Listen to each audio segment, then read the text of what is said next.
American Top 40. Well, now at number 21 in the countdown, I have the hit by the girl who, when she was trying to break into the big time a few years back, found a foolproof gimmick to get and to keep the audience's attention. Her name, Yvonne Elliman.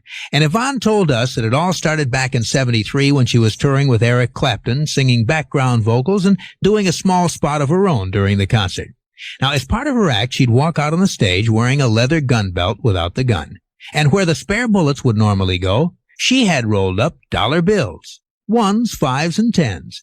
Then, while she was singing, she'd just wander over to the side of the stage, pull out a bill, and toss it to the audience. She says it made her feel good, and of course the audience just loved it. Nowadays, however, Yvonne is holding on to her money, and she holds on to her audience just by singing.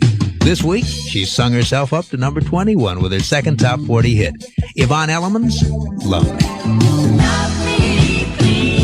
24-year-old Yvonne Elliman, the girl who was born and raised in Hawaii, discovered in a London nightclub and became one of the big stars of Jesus Christ Superstar. She makes her home in Los Angeles today, and her current hit at number 17 is Love Me. Casey's Coast to Coast. American Top 40. This is Casey Kasem on American Top 40 in Hollywood with our special countdown. This next song is by a girl who once had to choose between a share of future profits in an album she sang on or $240 cash on the spot. Back in 1969, when Yvonne Elliman was 17 years old, she was working in London, singing in a small nightclub, and barely making a living. One night, two unknown songwriters came in, heard Yvonne sing, and after the show asked her if she'd do a few songs on an album they were producing.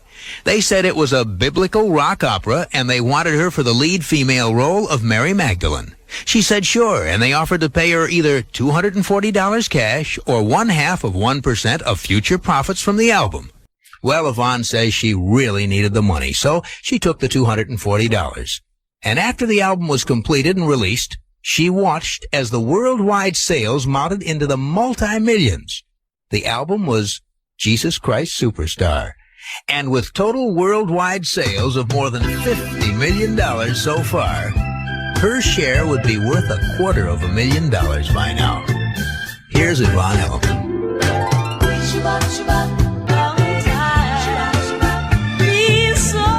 Yvonne Elliman on American Top 40 at number 19, moving up 5 notches with the Barbara Lewis remake called Hello Stranger. Casey's Coast to Coast.